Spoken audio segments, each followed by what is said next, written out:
Hello and welcome in. We are a little over halfway through the NFL season. I'm your host, Pat Bradley, joined as always by my friends and co-hosts, Carl Mann and Tommy Sullivan. And this is a special mid-season edition bonus pod of the Three Man Rush podcast, America's most beloved casual NFL gambling podcast. From a bunch of really phenomenal, always hitting their bets, but definitely super casual NFL gamblers. Fans of, not fans of, who loves the podcast, Carl? Who is a fan of the podcast? You tell me. Moms across America, especially your mom. We're going to keep this PG-13, maybe. She definitely probably did not make it all the way through the actual preview pod, so maybe we'll allow her to get some recap with a PG-13 podcast. We'll recap what she missed and then maybe give her some more information. But moms across America, regardless of their vulgarity levels, they love this podcast. Yeah, my poor mom definitely didn't make it even 3 minutes into the preview podcast before covering her ears. Tommy, you called it out right away. It was very much a Pat-ism at the beginning there. What I said right off the bat. Yeah, it sure was. And we've alluded to the few predictions we've gotten right from that preview pod throughout the year so far, but everybody has heard the many things we've gotten wrong, and it's great. I love people knowing how wrong I am. Listen, the best part is we're doing this to make fun of ourselves, but really we could just I think what we do every week is we talk about yeah, and I've been on that team since the preseason, and we don't mention the things that we were way off about. We don't mention the fact that I told you that you should throw a day of coffee money on the Dallas Cowboys to have the worst record in football, because that was the thing that I believed there was a bizarro universe where it happened in August, and very clearly I was wrong. So pretty crazy. All right, so 2 weeks in a row now that you're listening to this, there's a bonus pod. So last week, if you're listening to this, then it is last week that we finally #released the preview pod. You asked, we answered. #it happened. You're welcome, Dan. Producer Dan. The preview pod is not a lie. Go watch the video. Check the tape. My hair is long. My mic is awful. Producer Dan actually fixed my microphone. I got a new mic since then. I know. My equalizer levels were all over the place. Seriously. We were all over the place. the quality was chaotic, and I think it was. And let's be honest, it was a carryover from last year. Last year, we were first season. We stopped halfway through. This was the preview pod was the first podcast we recorded back, and we've definitely worked out a lot of kinks since the beginning. Yeah, so. I'm listening to that podcast, I would say I am very proud of us.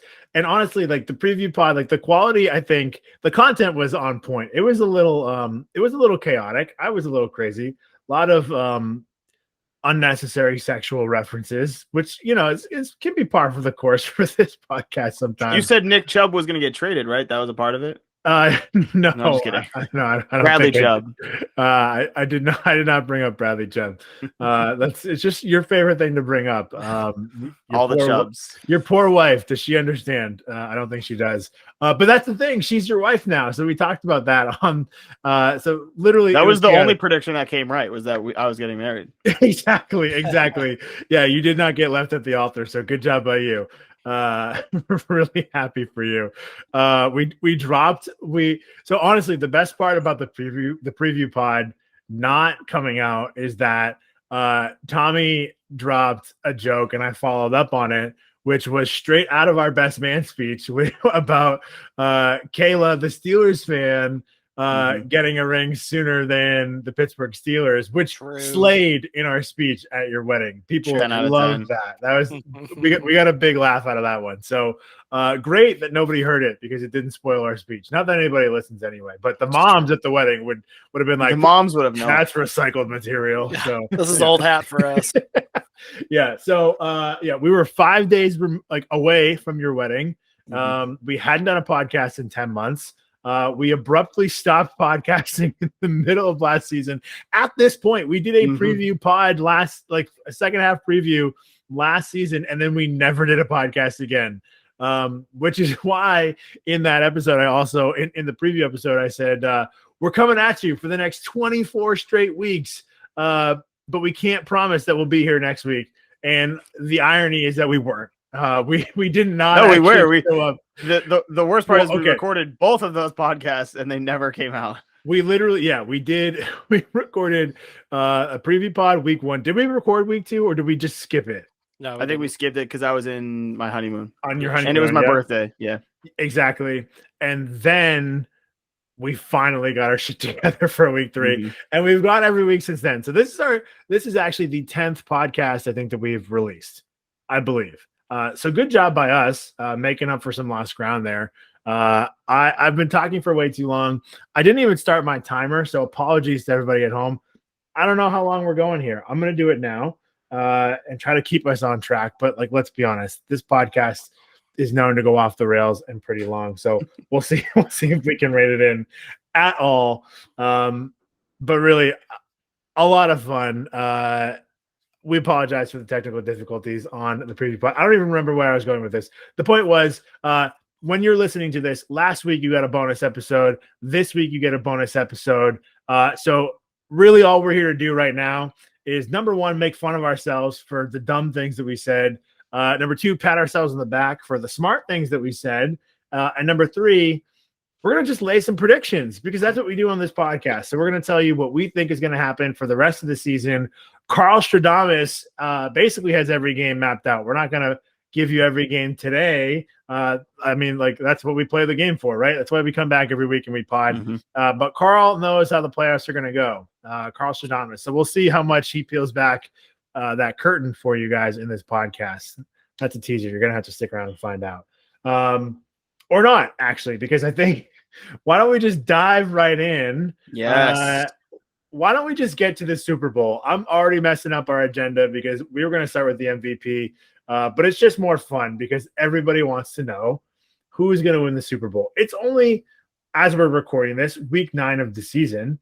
So all that means for us is that there's probably still decent odds if you want to go to your sports books and you want to place a futures bet on who's going to win. So all that said, let's just get into the Super Bowl winners with a little bit of a recap. Previously on the 3-Man Rush podcast, Carl picked the Buffalo Bills to win the Super Bowl. Not a bad pick until they ran into a wall the last couple weeks, I think. Your takeaway quote there was, this is the Buffalo Bills year. I think they run the AFC East, no question about it. The funny part there is that they then lost to the Dolphins and have lost to the Jets. I think they're going to rack up a ton of wins in the division. You also mentioned that they would have a last-minute victory, maybe a field goal to decide it, bookmark it. So we have bookmarked it. We are waiting to see. I can tell you I was pretty excited when my Vikings, who we will talk enough about on this podcast, had a last-minute field goal victory in Week 10. Still not over that. Still pretty excited. And your long shot to win the Super Bowl was the Cowboys, the aforementioned Cowboys, who I told you was my long shot to have the worst record in football. Not great. Not great of a take by me. Tommy, yours was the Chargers. You picked the Chargers. It was a pretty popular preseason pick. A lot of people were. It was the trendy pick in the preseason. I'll say you were right on it. The quote that made me laugh there was, Brandon Staley's had a couple crucial mistakes last year, and what I said to you earlier was, I think he's the walking personification of crucial mistakes as a coach now. So context in the middle of the season matters. You did say they've improved in both spots on offense and defense, and true. Yeah, kinda. The defense maybe is taking a step back. Although injuries has been the name of the game for the Chargers. We've been talking about it since which is the beauty of picking the Chargers, because you already have your built-in excuse. Exactly. And then my favorite quote was just, "This feels like the year it's just all put together for them." It is not. Spoiler alert. And your long shot pick was the Eagles, so not a bad pick by you. We were all very high on the Eagles. You just happened to take them for your long shot. So nice work. Until this week, you had the number 1 record in football. Now you're tied for it. Still a pretty good place to be. Who am I tied with? Oh, who are you tied with? My Minnesota Vikings. Who else? Skull, baby. Those Vikes, 8-1, tied for the best record in football. I am thrilled because they also were my long shot bet to win the Super Bowl. I was like, listen, I think they were, I want to say it was like plus 50,000 for the Vikings to have the best record in football.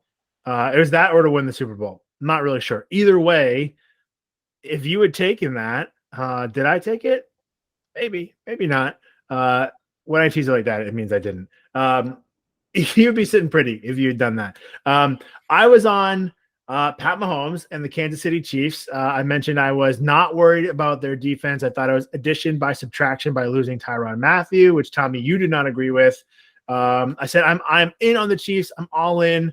It's the Pat Mahomes return to the top. It might be MVP Mahomes all over again. The Chiefs were 10-1 favorites. I think they were probably 4th to win the Super Bowl. That was my pick. As far as the defense goes, Tommy, you mentioned that they were middling at best, and I won't take you through all the stats, but long story short, you were right. I think we split the difference. There's a couple where I was right, a couple where you were right, but they're basically a middling defense. Their coverage, I think, is up, but their grade is down or something like that. One of those things.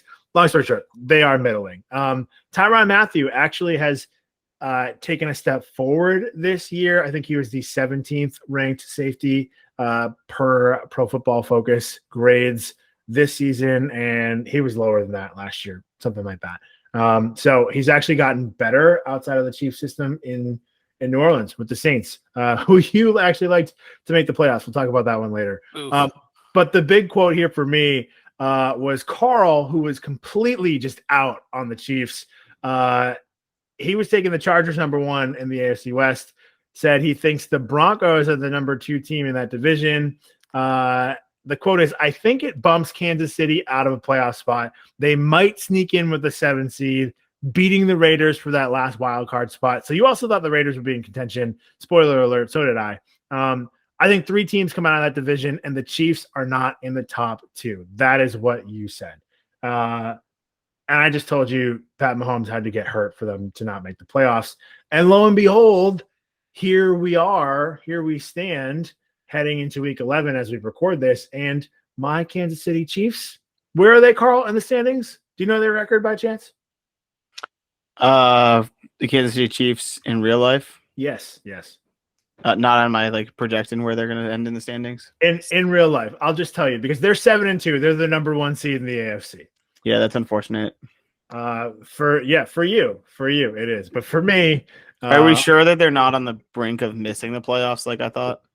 I am absolutely positive. Unless this is like, I don't know. I was playing a lot of Madden at that point. I was really anti Patrick Mahomes. Sure. Okay. Great. Good. Sure. Yeah. Say whatever you got to say. Is that part of the spreadsheet? No. Imagine if my spreadsheet was just me playing Madden. Like, who's gonna win this game? The spreadsheet's been fraudulent the whole time. It's just Carl and who he likes to play with in Madden. There you go, folks. Now you know. Have a good week. This has been a good podcast. Okay. So with that recap, we're just gonna dive right in and make some picks here, guys. So Carl, I'm gonna go right over to you. We're gonna here's how we're gonna do it. I want to talk about the conference championship games. Yes, both of them. Got it. So who's the top 4? What are the final 4 teams? Who makes it to the Super Bowl from there? Who wins the Super Bowl? And then outside of that top 4 that we're talking about, if you were to pick another team that you wanted, maybe with a little bit longer odds or whatever, who would you sprinkle a little bit of cheddar on? And if you think you're picking a long shot, quote unquote, long shot team to be in there, that's okay. Long shot kind of based on the odds, right? And who the favorites are. So we can go through that as we go along. But I will let you take us away. Top 4, who makes the Super Bowl, who wins the Super Bowl, and then give me a long shot. All right, perfect. For the AFC, I'm going to stick with what I think is the projection from very early on, Buffalo and Kansas City. Best 2 teams in the AFC by far, regardless of what's happened the last couple of weeks for Buffalo. They just know how to put it together when they need to. Again, we talked about it on the podcast that we just recorded for week 11. Yes, the Bills lost that game. It was a lot of things that had to happen. Great plays by the Vikings to get to that point. And even when they were down by 3 points, they still drove the field to kick a game-time field goal. So they have it in them. Did Josh Allen clutch up in overtime? Not technically, but they wouldn't have even been at that point. Up in overtime. That is true, but sure. They wouldn't have even been at that point if it wasn't for that drive to kick the field goal. So I'm still pretty high on the Bills and the Chiefs. On the other side, though, I think we do have a surprise, potentially. The Eagles are going to be hosting the AFC or the NFC Championship game. And do you know who they're going to be hosting? Not a team that's currently sitting at number 1 in the division. I'm going with the San Francisco 49ers. Ooh, I like it a lot. I like it. Tommy doesn't seem happy, probably because he agrees, not because he's mad. Literally, you took my 4 teams. I took your 4 teams so we can be in agreement. So that maybe that's a good thing. I think they've got 8 wins remaining in their schedule. I think they just win it out. I mean, there's going to be a couple close games in there. We can talk about it as we go through, but I think they just run the table to take over. Was 16? Is that what you're calling right now? Or are you talking about the 49ers? I'm talking about the 49ers. My bad. 49ers. I think the 49ers I think they're going to win out. I think there's going to be a little fall from grace for the Seahawks. Again, we'll talk about it later, but I don't even know if the Seahawks make the playoffs. Whoa. So we'll see. But Tommy, I mean, I guess if you pick the same teams, do you have anything else you want to add? I mean, talk about CMC. Yeah, I was shocked. I mean, because I mean the chalk one, the Chiefs and the Bills, it makes sense. I really wanted to be the actual AFC Championship game this year and not like last year where it was the divisional game. That would, with an actual Super Bowl berth on the line, that would be an electric game for those two. There are some other enticing matchups in the NFC that could be, because I think the Eagles for me are a lock as they have been. Eagles Cowboys NFC Championship game would be awesome. Eagles Vikings for Pat would be awesome. Even though if Kirk Cousins makes it through 2 playoff games with 2 wins, then that might be the first time in his career. But yeah, I mean, I think the addition of McCaffrey, the 49ers are a very well-rounded team. I think I agree that they could go on a run, and I think that could be 2 very competitive conference championship games. I think that's very good football if those 4 teams are in the last 2 games of the year. So here's I'm gonna throw an audible here, and I'm gonna tell you this. So Carl, if you have the long shot, you can throw one out there in a minute. But literally the example that I was gonna give, and then I decided not to just in case, and actually for myself, was like a team like the 49ers who are in the playoffs right now, sitting in that number 7 seed. I think it would, quote unquote, just looking at records, be a surprise. Looking at odds, be a surprise if they made it to the Final Four. And there we have it, right? So if you have another long shot, feel free to do it. But actually, maybe before you pick who wins those conference championship games, why don't we just run through, Tommy, give me what you said, that's your same 4. So I don't know, do you have anything else that you wanted to add to Buffalo, Kansas City, Philadelphia, or San Francisco? No. I said my piece about those 2 potential matchups. All right, so I'll give you mine, and then we'll circle back, Carl, and you can tell us who goes on to the Super Bowl. So, listen, very similar. So the one thing that I'll note, your preseason pod conference championship, you had the Bills and the Bengals, with the Yikes. Bills advancing, and then you had the Buccaneers and the Packers in the NFC Championship game, and you said, why can't Aaron Rodgers break through and finally get a ring? To which Tommy immediately made fun of you because Aaron Rodgers already has a ring. It was just so long ago that nobody remembers. It almost doesn't count, but it does. So just want to throw that out there. For the conference championship, I clearly, okay, so AFC, I just think it's kind of a lock. I could get spicy with it, but I'm not going to. I'm going to stick with Buffalo. I think they'll get to the conference championship game. And of course, my Kansas City Chiefs, I'm not going to abandon them now that they're the number 1 seed. I was on them in the preseason. I'm going to stick with it.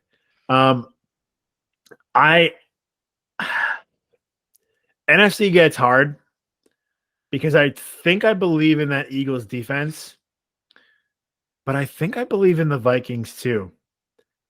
And here's one small issue for me. So beyond the fact that the Vikings have been maybe one of the luckier teams in football. Oh, this is actually good for me. I thought the Vikings had a harder remaining strength of schedule. They're right in the middle of the pack.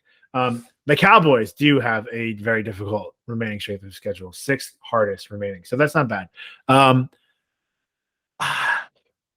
Okay, so I'm also taking the 49ers because I actually went and bet real life Skittles on them to win the Super Bowl like 3 or 4 weeks ago. And that was actually right before they played the Chiefs and got dismantled. And I think I said on the podcast that week, I think the 49ers might be the best team in football. I literally said it out loud. And then I went and I bet on the Bills and the 49ers. The 49ers got dismantled, and the Bills have lost like 17 games in a row, and Josh Allen no longer has an elbow. So not great karma by me. So I don't like doing this.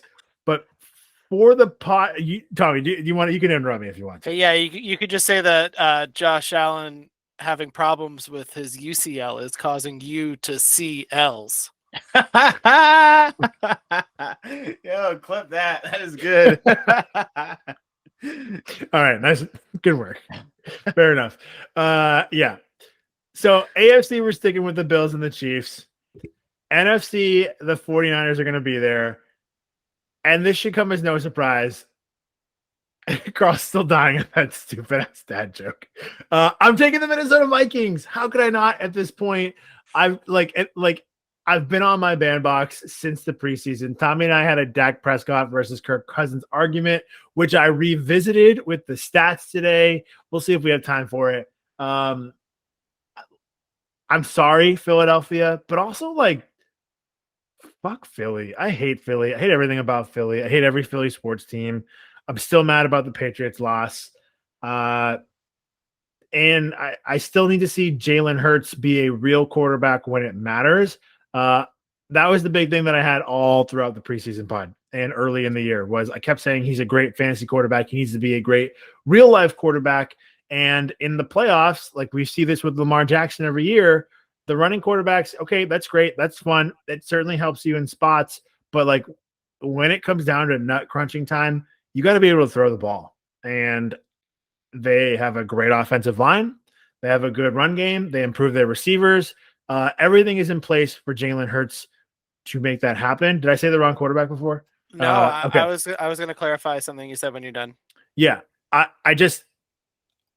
need to see him be a real quarterback in the playoffs, and until he does, I'm taking real quarterback Kirk Cousins. You like that?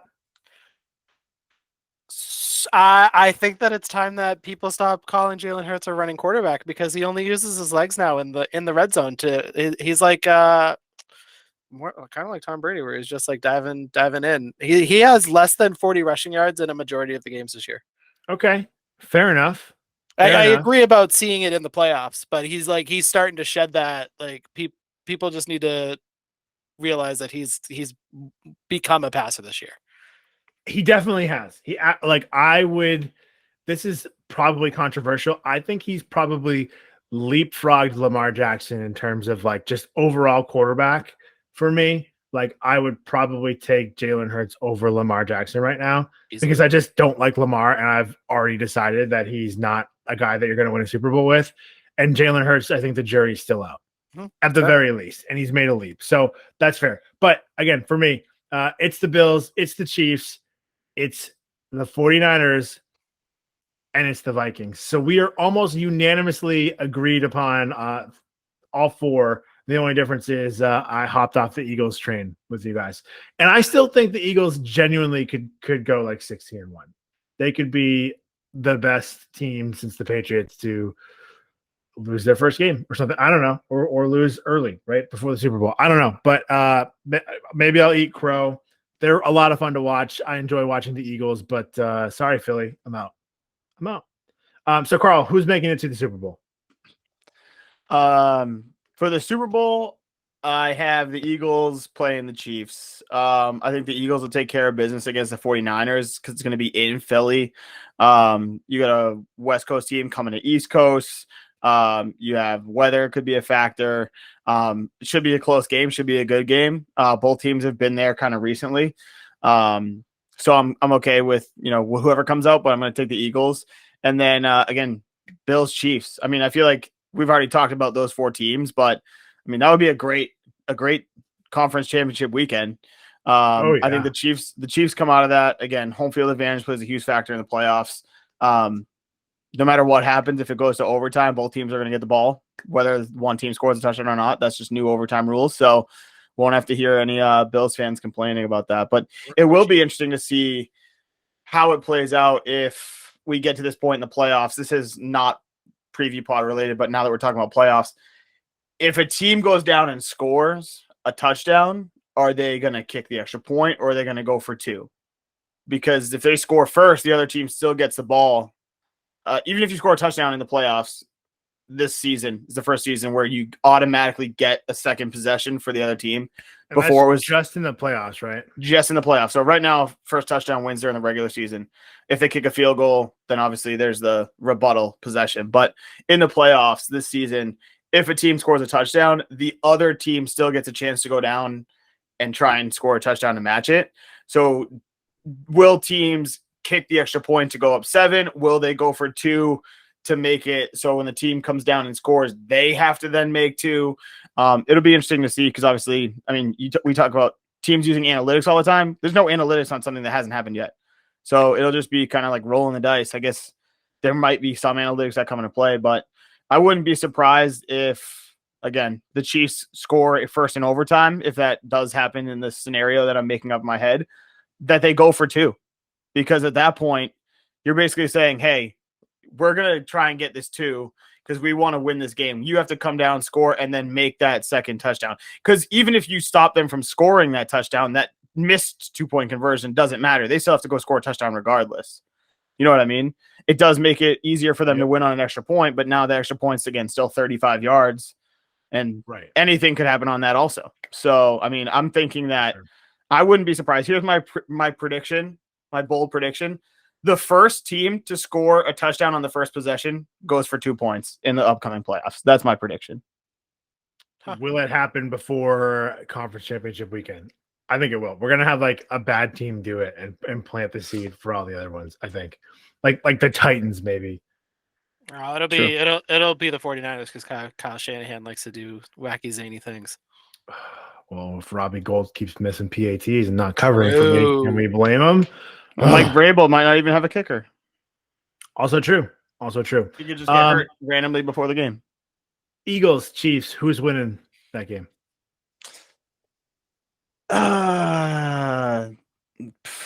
Neither team. The game's just going to end. We don't want to see either team win. Okay. I think Patrick Mahomes gets another one. I'm going to go with the Chiefs. I love that for me. But that would be the Battle of the Kelseys too. That would be a good, fun Super Bowl weekend. That would be a lot of fun. Shout out a rival podcast, New Heights. Just kidding. They're not around.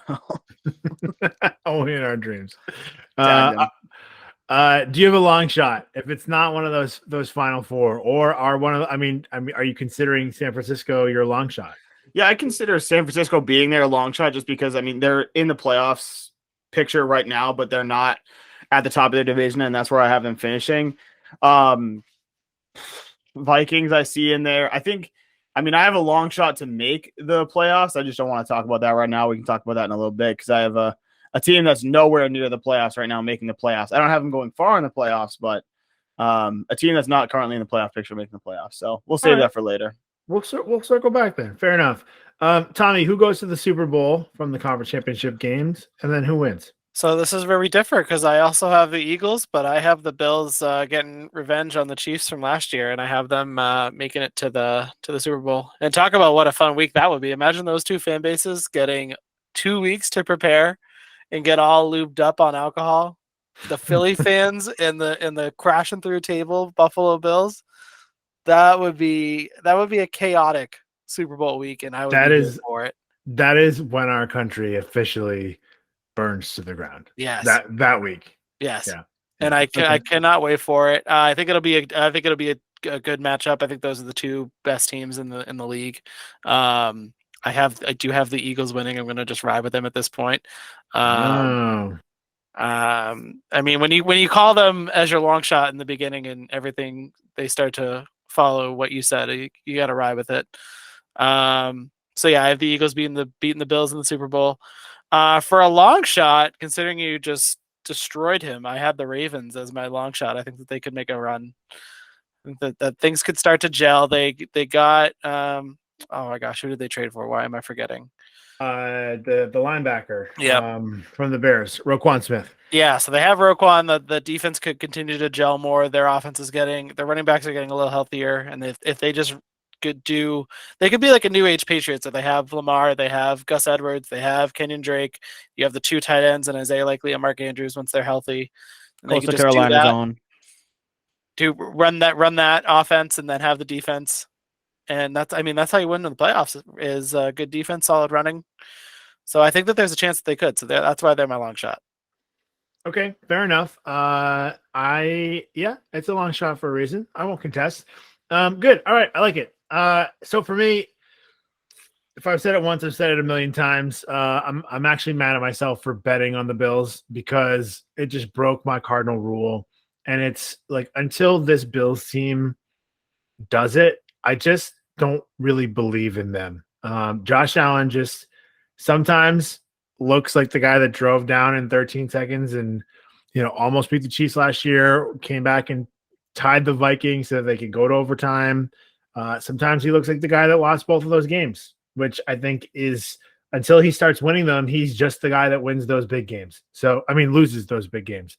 So I'm going to go with the Kansas City Chiefs. No surprise at all. Although I was so high on them in the preseason and it feels like I pick against them every week on the podcast. I don't think that's going well for me. I should go back and look at what my record is betting the Chiefs this year or Chiefs games. I don't think it's very good. I should probably take a note for myself. I think we're getting a rematch. I think it's Chiefs and Niners. And I do think that Patrick Mahomes gets his second Super Bowl. And Jimmy Garoppolo losing the Super Bowl, despite getting the 49ers to the Super Bowl, losing the Super Bowl is enough reason to just justify going back to whatever shreds of a leg Trey Lance has left next season for them. Because the 49ers are a dumb organization sometimes. They don't learn from their own mistakes. So Chiefs, 49ers, and the Chiefs win. You want my long shot? Here it is. It's not my Minnesota Vikings. They're already there. I actually kind of do also consider the 49ers a long shot at this point, just because they're 5-4 through 9 games. They're in the 7th seed. They're not leading their division, right? So fair. I actually did not think you two were going to pick the 49ers. So interesting that we're all on the same page there. But mine, long shot, that could just make a fun little run. The Miami Dolphins. Tua Tagovailoa, number 1 graded quarterback, according to Pro Football Focus, this season. Pretty insane. They improved their defense. Their run game is phenomenal. The passing game is phenomenal. listen, we're never going to see a wide receiver win an MVP award, especially after what Cooper Kupp did last year and got exactly 1 vote. But if ever there was a year for it, not including last year, what Tyreek Hill is doing this year is unbelievable. He has completely transformed that offense and made Tua look like a good quarterback. And I don't know, maybe Tua is just finally healthy, has a decent offensive line. I shouldn't say Tua is healthy because we've seen what happened to him on the field this season. All right. So whatever. Let's just hope Tua's brain is good for the rest of his career, the rest of his life. But I do think that there's a chance that there's a world where the Dolphins are like our Cinderella. And like it's hard to call them a Cinderella. It's hard to even call them a long shot. They're the number 2 seed, by the way, in the AFC right now. They lead the AFC East, followed by the 2nd place New York Jets, followed by the 3rd place Buffalo Bills, followed by the 4th place New England Patriots, all of whom, as of today, would be in the playoffs if the season ended today. Pretty crazy. We'll probably talk about that later too. But yeah, Miami Dolphins, that's my long shot. So Chiefs over Niners in the Super Bowl and the Dolphins as my long shot. That's fair. I like that as a long shot choice. Wonderful. All right. That's good. That's fun. We still have a couple more things. I mean, like, who cares about the rest, I guess, right? when we give you the goods right from the jump. Here's what I'll tell you. I skipped this earlier. One of my first quotes of the season was simply, hey, you want to take our advice? Don't. So I'm just going to reiterate that here. You want to take our advice? Don't. The best prediction you've made this season. Yeah, exactly. I don't know. So my apologies to Tom Brady. I also apologize to him in the preview pod. The irony here is that I said that Giselle would be listening and would tell Tom that I picked against him because, everybody knows that she's our biggest fan. One of those moms that just loves us. And she's neither speaking to Tom anymore nor listening to us because we still love him so much. So tough break. I told her to listen during her cool down during her jujitsu sessions. So I think she still does. No, she was listening to something. Nothing stops you from getting horned up like listening to the 3 Minute Rush podcast. So really quickly, go ahead. What are you gonna say? I was gonna say, and your mom just shut the podcast off. Sorry, Mom. All right. Really quick, we this is one of those times where we need the video on everybody at once. Okay. MVP. If you 2 weeks ago, I think all 3 of us unanimously would have been on Josh Allen. I definitely have some Skittles on Josh Allen to win the MVP, which sounds like 2 years in a row that I'm going to completely just lose money on an MVP vote. I'm still not over Tom Brady losing to Aaron Rodgers last year. But we'll talk. If you listened last week, we talked about the odds. But I'm going to ask you guys right now, if you're picking an MVP the rest of the way, who are you going to take? So this is tough because it's like you don't know. It's tough to predict how many games Josh Allen's going to play and how effective he's going to be. I think that if he continues to hover between because he's a rusher too, so he doesn't have to throw for everything. But if he hovers around 2 to 3 touchdown passes a game and 250 yards throwing, and then vaults the rest of his legs, he is probably still the favorite. But if he has to miss a couple weeks, then put me on the Jalen Hurts train.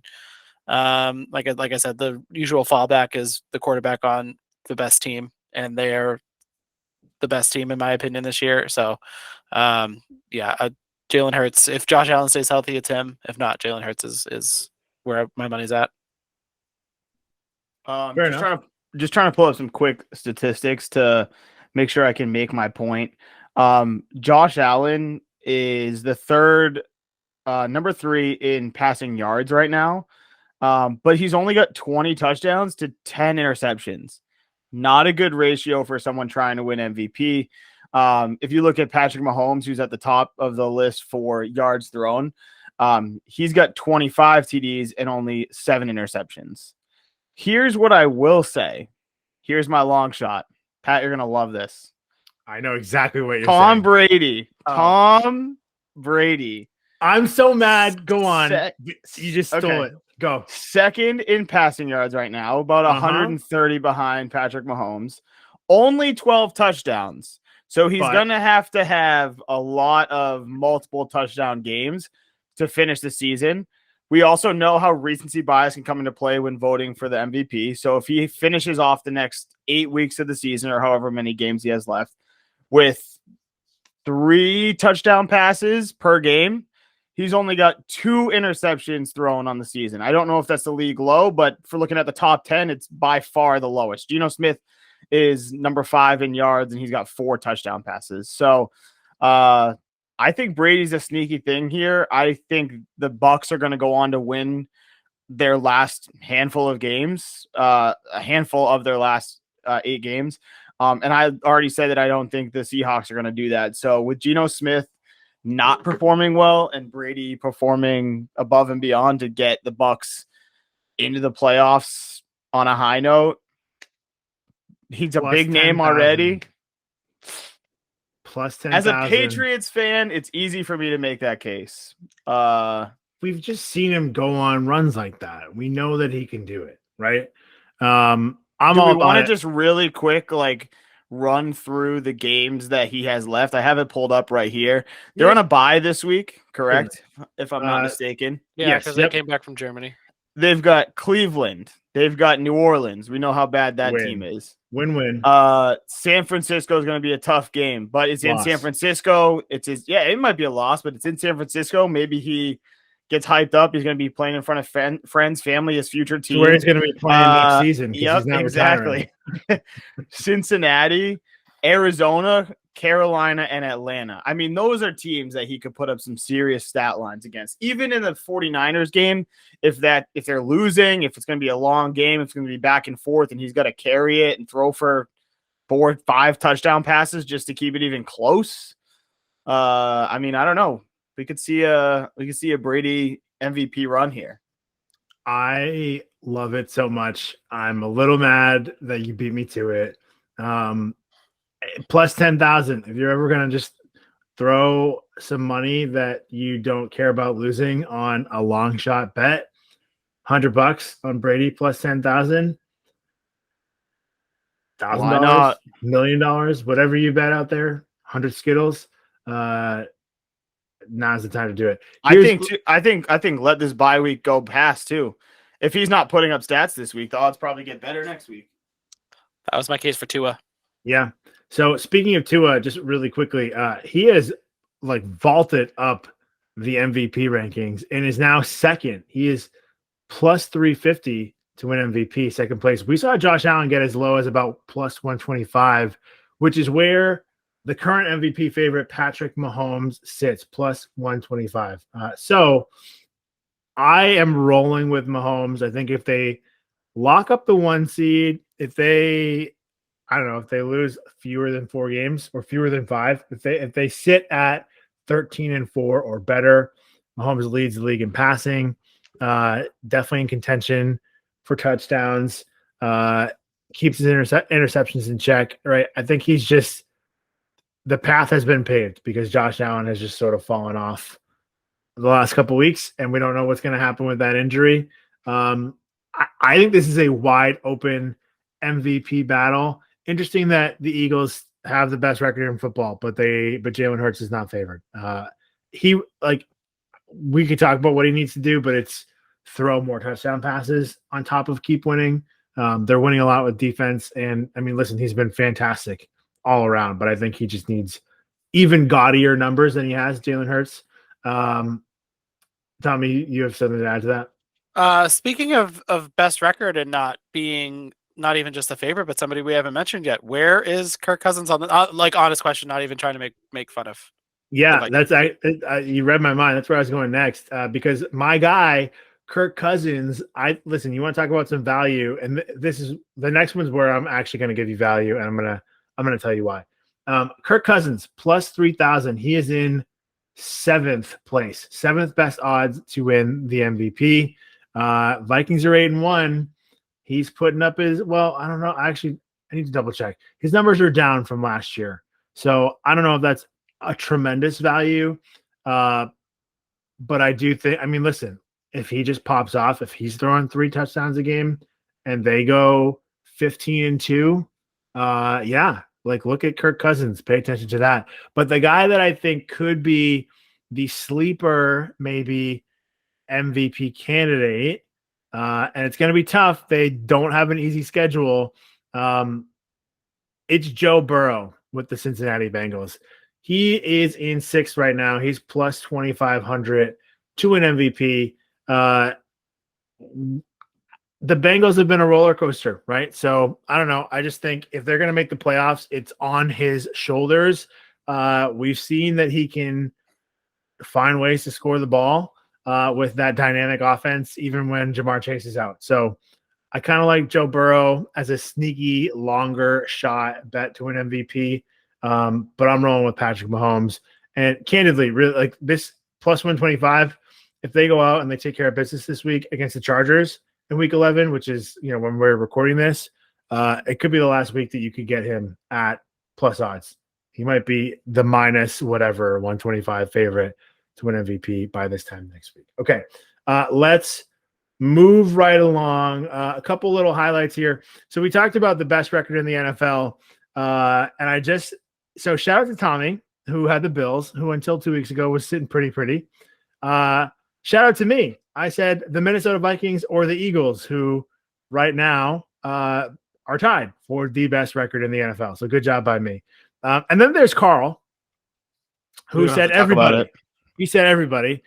He said, quote, well, you can't go wrong with the Bills, Bucks, or Packers. And apparently you can. But I would take the Chargers at plus 1,600. Quote, why not them? And then Tommy and I just vehemently were quiet. It wasn't even disagreed. It was just like our silence just told you everything you need to know. We had so many reasons in our heads of why not them that we couldn't vocalize them. Could not even speak. And you go, okay, so how about the Colts? Not also great. at plus 1,600 for best record in the NFL. So kind of a tough segment for you. We also had a quick little Patriots minute there. Actually, I'm going to come back to the Patriots minute because we're going to want to talk about that. We talked about the worst record in the NFL, and I think we all failed. So, Carl, you and I picked the Falcons. I said Houston. Well, okay, you listed the bottom 7 teams and said you could see it for all of them. So congrats on also saying Houston. But when you picked one, you said the Falcons, but actually betting you were going to take the Bears because it was a little bit better odds, and you definitely had their under as well. True. I was on the Falcons. I said Marcus Mariota was their best player, and that doesn't mean they're very good. And they have proven me wrong. And then I also, of course, gave you that long shot about the Cowboys. Was very wrong about that. Listen, advanced analytics told me that their left tackle being out was going to completely fuck them. We thought there would be regression from Trayvon Diggs, who has gotten better at cornerback this year significantly. Had a good season.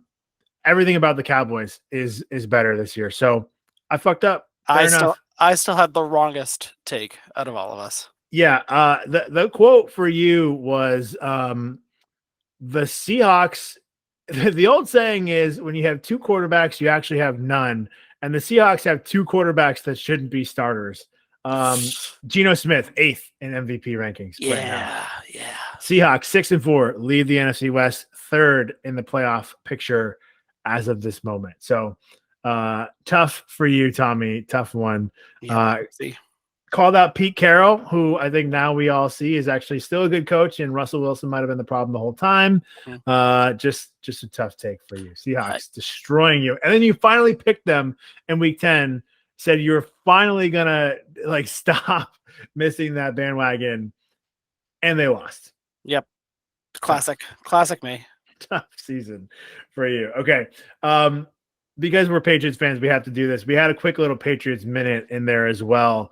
I think all of us just had some interesting predictions. So, Carl, you were under on the Patriots win total, which was 8.5. You said the best case was probably 9. But you thought they would wind up with 6 wins. As it stands right now, they're 5-4. Where do you think they're going to finish? All right. So I've got their projected wins at 9 still right now.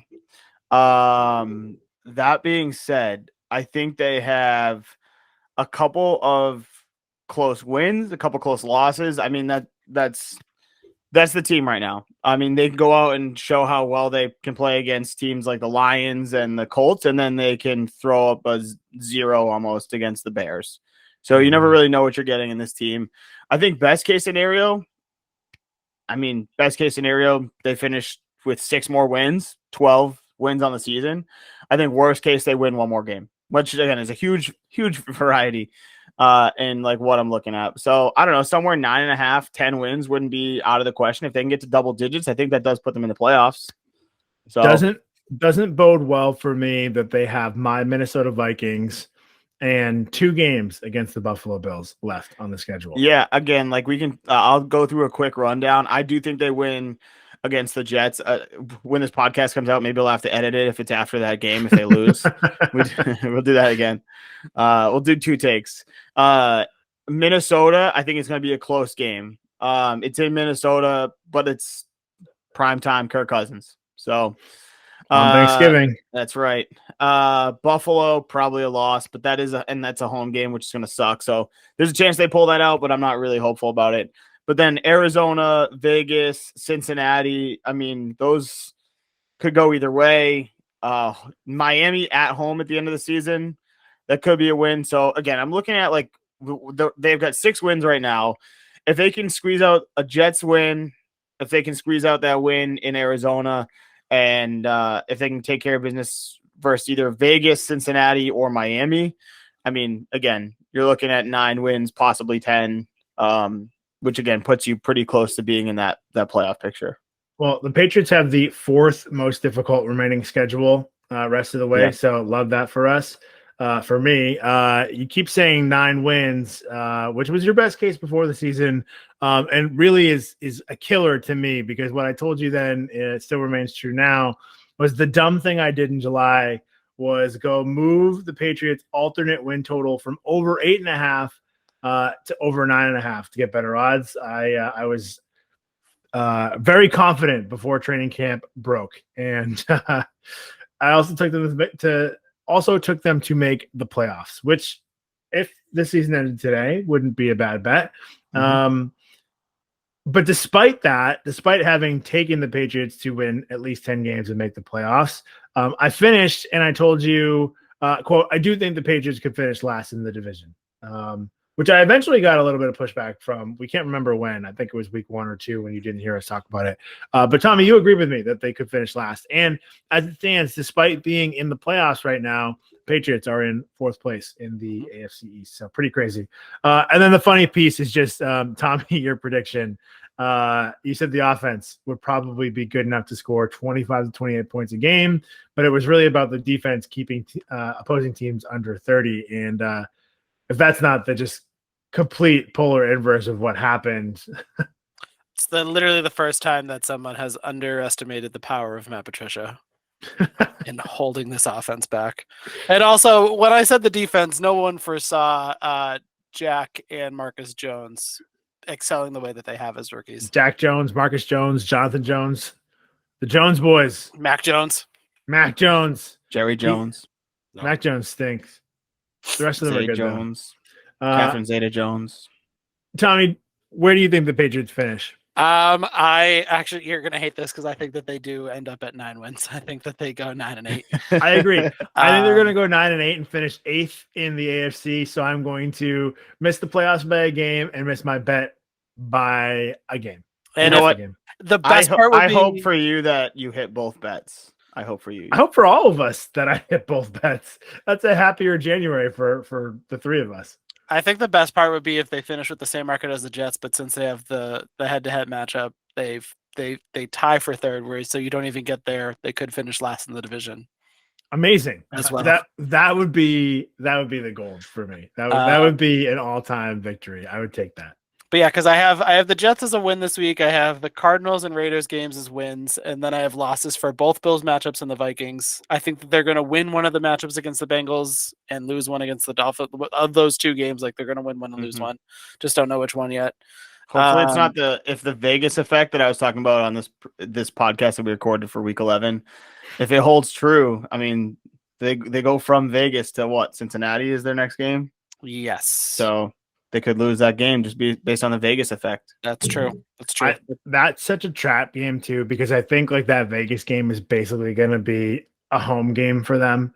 Like Patriots fans have had that game circled. It's the first game in Las Vegas. I'll tell you, Everybody I wants was to go to one that of game. I was one of those people because I don't have the exact dates right in front of me, but within a 11-day span, the Bruins are playing the Vegas Knights and the Arizona Coyotes, as well as the Patriots also playing Arizona and Vegas in that same 2-week period.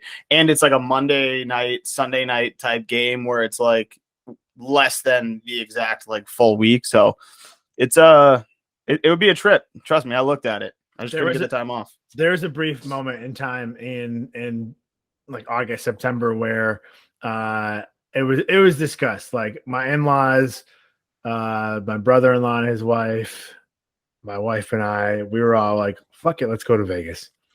It's not happening. We bought a house and a puppy. They bought a house. Lots of big things happening in this family. So we're not going to Vegas, and we're not going to have the hangover effect. But the Patriots might. So big trap game in Cincinnati. Okay. Looking ahead at something else, so I lost my place in the sheet here, but I think we should just dive right in. We don't need to.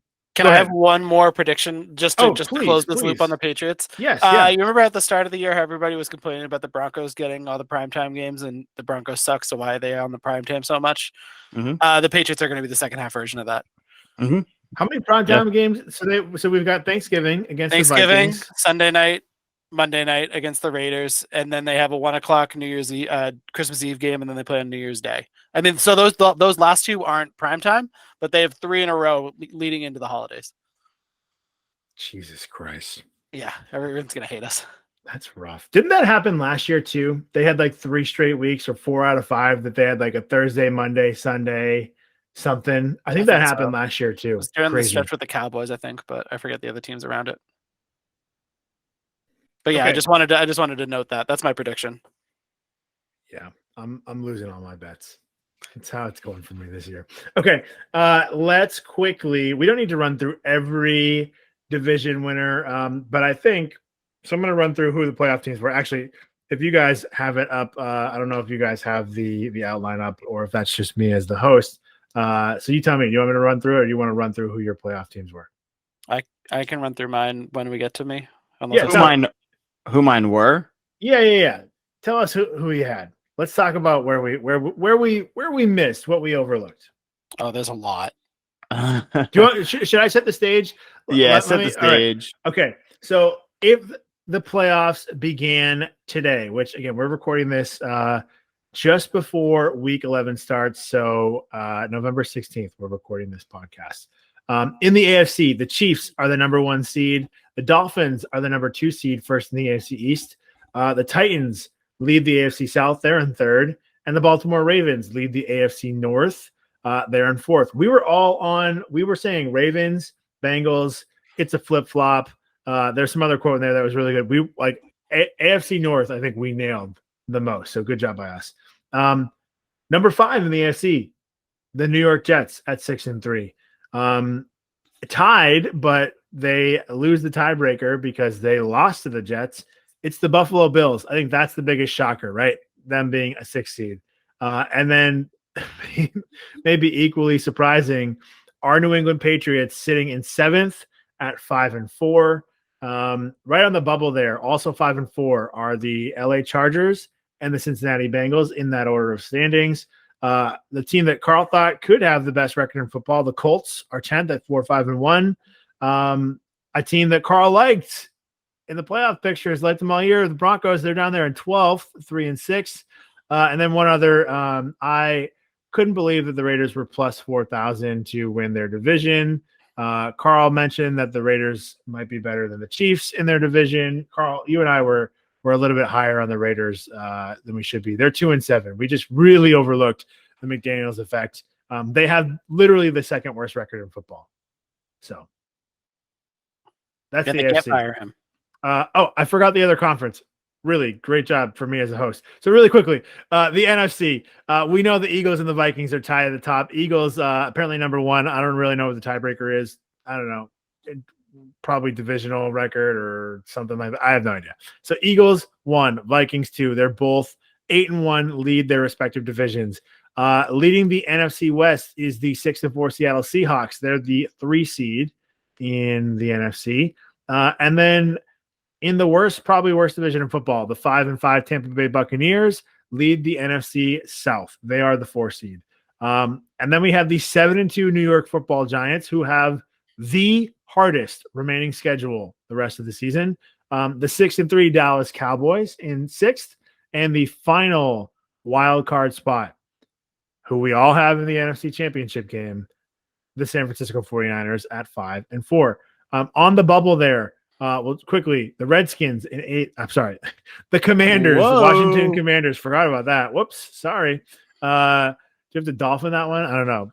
Did my mom turn off the podcast when I said Redskins? Is that one equally offensive? I don't know. She's gonna right in time for Thanksgiving. It was perfect timing. Oh man, we definitely have to put a dolphin sound effect over it. So the Washington Commanders, they're 5-5 in 8th place. The Packers, I think the Packers are done in the division. We'll see if they can make the playoffs. Carl, I think probably. I don't want to spoil anything. Number 9, the Packers, 4-6. The Falcons, 4-6. The Cardinals, 4-6. The Lions in 12th. The Rams down in 13th, 3-6. Spoiler alert. That's probably the worst thing that all of us were on. The Panthers, the Saints, and the Bears, all with 3 wins. So that sets the stage for you. Carl, Tommy, somebody take it away. Do you want me to go over like who I had or what just my new teams are? Because I can do that as well. Yeah, why don't you run through who you had, and then we'll talk about who you have now. All right, sounds good. So go at the start of the season, I had the Rams, Packers, Bucks, Eagles as the division winners, and I'm looking like it's going to go 2 for 2 on that one, or 2 for 4. Like you mentioned, picking the Rams to make. I mean. Obviously, people are going to choose the defending Super Bowl championships to be in the playoffs the next year, and I don't know what happened. Obviously, Stafford's elbow and everything with them caused them to take a step back, but there's other stuff at play there. I mean, I guess maybe there was more to the rumors of Aaron Donald and Sean McVay flirting with retirement in the offseason. Absolutely, it seems like there's a lot of motivational issues in LA right now, and have been all year.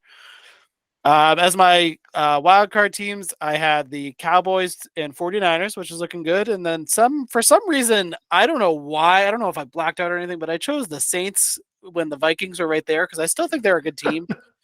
my dumbass. I don't know what I was thinking on that one. On the AFC side, I had the Chargers, Ravens, Titans, Bills. Chargers don't look like they're going to win their division, but not bad overall for picking those division winners. The other 3 teams I had in the playoffs of the wild cards were the Broncos, which is a yikes, the Chiefs and the Bengals, and I think that they're both still obviously the Chiefs I think are going to win their division, probably have a bye. I think the Bengals are able to sneak in. I would probably switch out the Broncos for the Dolphins, and honestly, I think I would keep the Chargers as a wild card team. Still, I think that they're going to make a little bit of a push as they get healthier. So that I mean, my East playoff teams actually don't change that much. It's just swapping out the Broncos and the Chargers for the Dolphins and or no, sorry, not the Chargers. Just swapping out the Broncos for the Dolphins. Fair enough. I like it. Okay. Carl, is this where you reveal your long shot? Yeah, I mean, I guess it's really not a long shot anymore, but I'll go through what I had. So NFC, I had Bucks, Packers, Rams, Cowboys. Those were my 4 division winners, and that was the seeds in that order.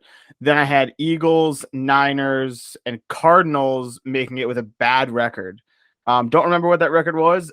They definitely have a bad record this season, that's for sure. You thought they'd be like 8-9 or 9-8, essentially. Right. Eagles and Cowboys, I did have kind of like same record, but it was going to come down to tiebreakers like in my spreadsheet. But either way, I didn't have the Eagles as the top team in the league. That's for sure. Obviously, we've talked about where I have them ranked as far as the Super Bowl prediction. But looking at the NFC prediction that I have for my updated spreadsheet, which again will get updated again with new rankings in a couple weeks. But for what we have right now, I have Eagles as a number 1 seed coming out of the East, 49ers, which we've talked about plenty of times so far. All right, at number 2, Pat Bradley, number 3. Who do you think we got? Your Minnesota Vikings as a 3 at number seed. 3. Oh, yes, sir. You think the 49ers are gonna the 49ers will make up a 3-game difference over the final 8 games of the season against the Vikings. It's going to be a really rough second half for my Vikings. I do. Unfortunately for you.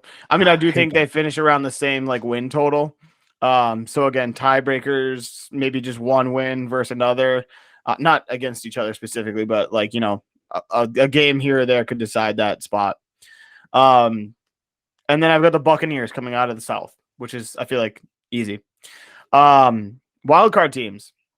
This is going to be a theme here. 3 teams from the same same division are going to make the playoffs. Just based on the extended format, not 3 wildcard teams from the same. That would be 4 total teams. Which right now, if the season ended, all 4 AFC East teams would be in it. But that's besides the point. I've got the Cowboys getting in, which I feel like is like pretty standard. I've got the Giants as the 6th seed. So I have the Giants falling down, the Cowboys coming up and taking over that 6th seed, and then sneaking into the playoffs, making their run is the Green Bay Packers, finishing at like 9-10 wins. How do you feel? I don't like it. I'm just so. I think they're bad. They're just a bad team. I think they're bad. I don't think Aaron Rodgers wants to be there. I don't think people like him. His teammates are upset that he keeps throwing them under the bus. And yet you'll probably be right. What's his name? Christian Walker? What about the Christian Walker connection? Watson? Well, Christian Watson. I think that was just one game. I think he's due for some TD regression there. He should be the MVP this season. I mean, he did not have don't get me started on MVPs in Green Bay. Watson did not have a touchdown this year. No, he did not. And then he had 3. I will say that I have 6 of the same 7 NFC playoff teams as you. I just swapped out the Packers for the Seahawks. Yeah, I don't hate that. I think my long shot prediction would be the Seahawks not making the playoffs. Yes. Do you know what those odds are? You don't have to find that right now. Let's go to the AFC. I've got Bills, Bengals, Chargers, Colts to start the season. That was my 1, 2, 3, 4. Wildcard teams, I had Ravens, Broncos, and Chiefs barely sneaking in, which, as we know, the Chiefs are at the top of the league right now. That was a stupid prediction by me. And of course, the Broncos are who we thought they are. Who you guys thought they were. They're not who I thought they were. So I was obviously super high on the Broncos. For the second half prediction, I have the Chiefs at the number 1, the Bills at number 2. I feel like that's pretty standard. No surprise there. You can probably flip-flop those. Ravens at number 3, taking over the Titans. I think that the Ravens are a better team. I think the Titans are going to lose some games. So I'm going to have 3, 4, Ravens, Titans. And then to finish off with my wild card, ready for this? Chargers at number 5, Miami Dolphins at number 6, and your New England Patriots sneaking into the playoffs at number 7, going to Buffalo in the wild card round. Do they come out with a win? My projection says no, but who says it can't happen? All right. Fair enough. Interesting. This is tough for me always because at a certain point, it's like I just feel like we're naming every team, and we're not. Like we're like it's half the league to make the playoffs, but almost half the league. So then I'm like, well, then who do I leave out? Whatever. So for me, once again, just like everybody else in the NFC, Bucks, Packers, Rams, Eagles. We were all on all of them. No surprises. I was too. I thought my Arizona Cardinals would be a little bit better. And then I was on the Vikings and the 49ers, and I left the Cowboys out of the playoffs altogether. That was my bold prediction. I stuck with it. Kind of crazy in hindsight. You know what? I still don't think it's crazy. The Cowboys have just played really well. they have exceeded expectations, even if my expectations were lower than the rest of the world's. So that's what I had there. Who do I think is going to make the playoffs? Well, I think the Bucks are going to still win that division. I've hemmed and hawed over who would win that division. Like, could the Falcons pull it out? If you listen to the podcast, you've heard me try to fight for the Panthers. It's just going to be the Buccaneers. It would be a monumental failure. The Vikings are going to win the NFC North. And I believe the San Francisco 49ers are going to win the NFC West, which leaves, what division do I have left? Bucks. Oh, the Eagles are going to win the NFC East. So I should probably write this down because I can't do it as I do it in front of me. Bucks, 49ers, this is no specific order, Vikings and Eagles to make the playoffs. And then the wild card teams, Cowboys are going to get in. Here's where it gets tough for me. The Giants have the hardest schedule remaining. Like, I almost want to say they're going to fall out of the playoffs, but then who am I putting in? Because I don't believe in the Packers. I don't really believe in anybody else on this list, candidly, that's left. Unless I'm going with Taylor Heineke and the Washington Commanders, but I'm not. So I think 7-2, I'm going to stick with the Giants.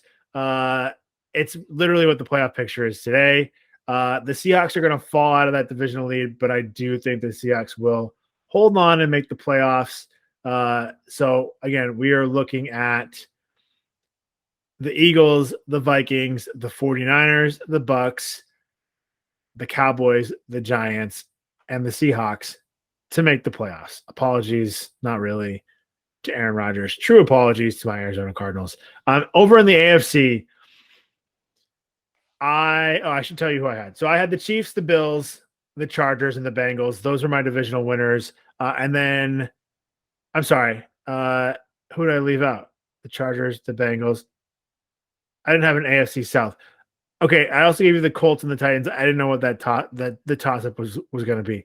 I lost my mind at this point of the podcast last time. I'm losing it again. I have no idea what I'm doing.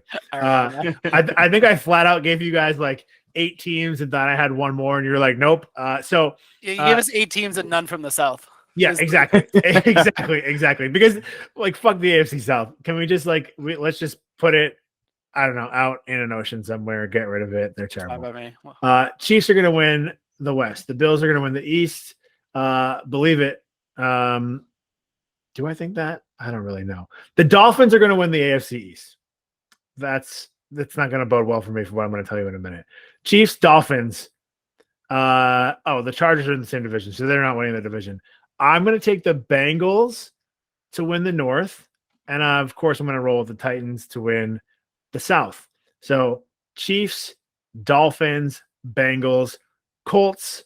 And then I'm out on the Patriots. I'm out on the New York Jets, the 6-3 New York Jets. I'm out. I'm not happy with what I've seen, despite that win against the Bills. I can't believe I'm doing this. I'm going to take the Chargers to come back and make the playoffs. I think the Ravens are going to stay in the playoffs. And then, of course, the Buffalo Bills, because I need a wild card. I need them to be a wild card. So we're only going to get 2 AFC East teams in the playoffs. We're not going to have 4 as it stands today. Patriots and Jets fall out. Colts fall out for me. Those are my teams. I also, my 8th team that I gave you was the Raiders, and then I just made sure to tell you that I was out on the Broncos. I wish I had fallen short in the preview pod and just said I was out on the Raiders too, but I didn't do that. I didn't do it. So that's my prediction for the AFC, which means we're pretty much wrapped up here. We probably should wrap it up. We've been talking for too long on this pod, but it wouldn't be the 3-Man Rush season 2 without a little bit of a parlay partay. Oh my God. Partay. I can't say that anymore because I say parlay. Parlay, people. Parlay. So DJ, if you wouldn't mind just giving me a quick little track later on, we can do some dancing. I don't know what you want to do. This is like I can do a disco Do the Tommy. Woo. Okay. Solo Pat Bradley parlay partay. Listen, it's the second half preview pod, and I'm only giving you this parlay because I already bet it. And that is divisional winners. So I just told you that I think the Dolphins are going to win the division. I made a bet a couple weeks ago that actually disagrees with that. So I'm going to tell you what it was. It's a 4-pick parlay for teams to win their division. It would probably be better odds today. Maybe not. But I had the Tampa Bay Buccaneers to win the NFC South, the San Francisco 49ers at plus odds to win the NFC West, the Kansas City Chiefs to win their division, and the Buffalo Bills were minus 900 at the time. And I believe you are going to get much, much, much better odds on the Buffalo Bills to win their division. So those were the 4 teams that I felt really good about winning their divisions. I parlayed them together. At the time, it was plus 340 odds. I think you would actually get better odds on that today. So Bucks, Niners, Chiefs, Bills. Listen, I think the Dolphins are the biggest threat to all of those in the AFC East. But that's my parlay. If you feel like throwing divisional winners together, I always like that, right? Because when it feels like you've got some heavy favorites that you know are going to win the division, the places where you feel the most confident, you can make a little bit of money by throwing those together. It's just a really low-lived, easy parlay. I love doing this in like other sports, like first round of the NBA playoffs. Like you're not going to get an 8 seed or a 7 seed or a 6 seed winning in the first round. So just parlay those teams to win the first round of the playoffs. I always do stuff like that. This is the similar football version for me. So that's your parlay of the week. I might have something similar. I'd love to hear your parlay. Real quick though, I'm on BetMGM, not a sponsor, and you can bet on the state of the winning team for the Super Bowl. So New York, New Jersey plus 350, Pennsylvania plus 550. Like I feel like there's really no point in picking the state because I mean, if you pick New York, New Jersey is like you thinking the Jets, Giants, like Bills. Those are the 3 teams. But like, are you considering the Jets and the Giants like even a possibility of winning the Super Bowl? Maybe, I guess, if you really think so. But like Pennsylvania plus 550. I mean, Pittsburgh's not coming out, but they're not going to make the playoffs. So you're basically just betting plus 550 odds on the Eagles. Are you not? Eagles. Yeah. I mean, California plus 700, Florida plus 750, Maryland plus 1200. But again, like these are like it's a cool way to phrase it, but you're basically just saying, do you want to pick this one team from this state? And also, any other state not listed is plus 180, which I don't think is even good odds. But why? It's really not. No. If the whole point is betting on the state, why are you lumping New York and New Jersey into one state? I'm wondering if this is where BetMGM has like legal sports betting locations, and it's just like the states also that they can like put for all of their locations. I don't know, but maybe not. But who knows? Maybe just to try and get people to buy it because it's fun. DraftKings, I think everybody does something similar. DraftKings has some similar. I don't know if the lines are the same, but they do similar stuff to that. Yeah, it's weird. It's weird. All right. Parlay, what if I have an individual player awards parlay? Would love to hear it. Love it. Let's go. So we're gonna go through the 4 major individual awards. 5, which is MVP, offensive, defensive, offensive rookie, defensive rookie, and comeback player of the year. Here, 6 picks. Okay. We're gonna go with Jalen Hurts at MVP. Okay. Go with Justin Jefferson at offensive player of the year. Ooh, not Tyreek Hill. No, not Tyreek. We're gonna go with Micah Parsons here for defensive player of the year. Defensive rookie is Sauce Gardner. Offensive rookie is Kenneth Walker in Seattle, and then comeback player of the year I have as Saquon Barkley.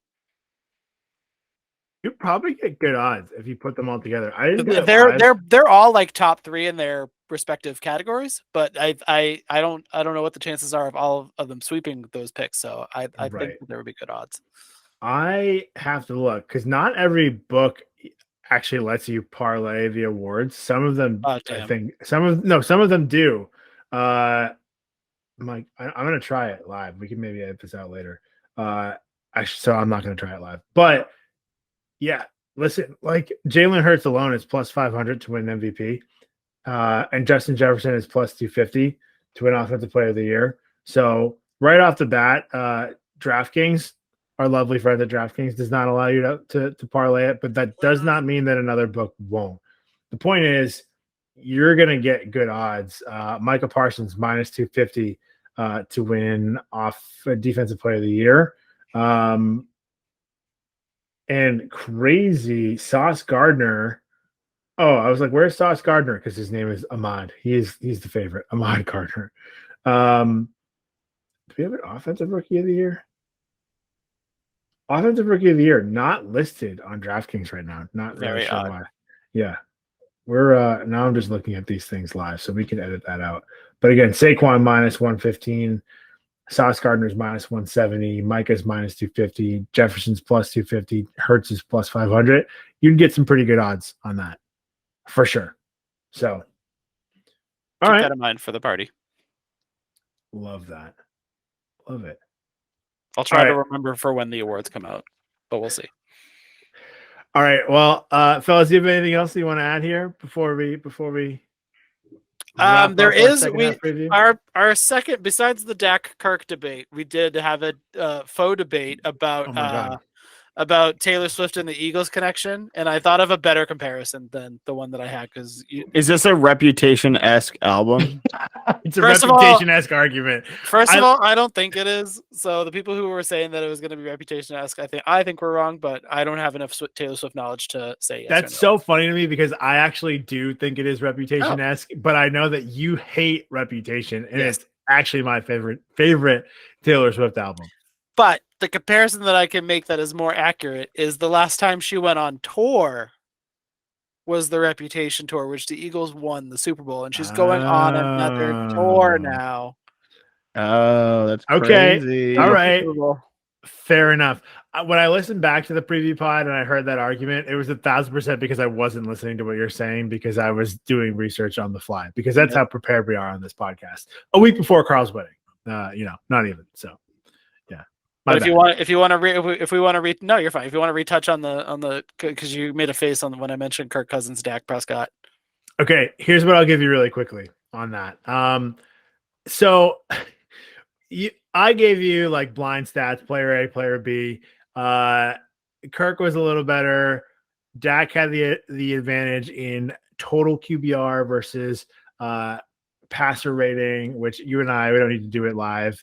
Whatever. I think they're both stupid, shitty stats. I was correct that Trent Dilfer created it at ESPN with some other people. It was like Trent Dilfer, a bunch of other people, and like a TV producer. So cool. You had like a shitty Super Bowl winning quarterback asterisk and a TV producer make up a stat to make the guys that you want to look good, which is what I said then. And you were like, that's not true. And then I looked it up and I was correct. So point for me. Something that I loved listening back to this, super arbitrary. That's what we do, right? One of your bragging points for Dak in his favor was that he was on pace for 5,000 yards in a season, and he played 5 games in that season. Well, I only brought that up because you were talking about like the per season stats of these two. Fair enough. It was just funny. Hashtag on pace. So the best part is I think they're having pretty similar years in terms of effectiveness this year. They absolutely are. So I looked at the Pro Football Focus grades this year. Kirk Cousins, overall QB, 14th. Dak Prescott, overall QB, 16th. Kirk, passing only grade, 12th. Dak, passing only grade, 20th. Which is not because he missed time, because your grade is an average of every game. So your average can still be high. So he could play like one game and be in first if he wanted to be. Where Dak makes up all of the ground, truly, Literally, is in the run game. He is the 7th rated quarterback on PFF grades. Kirk is only 22nd. The guy just doesn't run. Last year, just so that we had some comparison, Vikings passing grade as a team in 2021, fourth best graded passing offense. Cowboys last year were 7th. So all of these really going in Kirk's favor. And then this year, whatever. I really want to talk about 2021 because this is where you can get the asterisk because we had 5 games of Cooper Rush, who, by the way, Carl said, like the key to the Cowboys being good was Dak Prescott being healthy because who's their backup? Cooper Rush. Yeah, we don't want to see that again. Cooper Rush 4-1 this year as the fill-in, the starter. I will say the one was an all-time, like exactly why Carl was saying we don't want Yeah. to see that. So in those 5 games, Cooper Rush had 7 touchdowns and 3 interceptions, and all 3 interceptions came in the loss to the Eagles. So, that's fair. Last year or this year rather, Vikings 11th overall graded passing offense. Cowboys are 23rd, but I think a lot of that probably it's unfair to count that because you have 5 games of Cooper Rush in there, so that's fine. All that's to say, your boy, elite Dak Prescott, maybe not so elite, and I just think they're both kind of middling to upper tier, but like not elite quarterbacks. So yeah, we got to hop off the Dak train. Give Kirk Cousins some love. That's all I'm saying. All right, DJ, hit the music. Let's wrap this shit up. Not the parlay party. We out. Maybe a little ASMR second half preview for Carl. Nah, don't bet the Patriots. No, but like, I'm gonna bet against the Patriots. Broncos every country. single week. Let's ride. No. Do you think if I bet against the Patriots every single week, they could win the Super Bowl? Should I try? How much money would I lose? $10 a week. I can do that. Okay, fair. Do it. All right. Good job, Worth guys. Bye. Worth it. Oh yeah.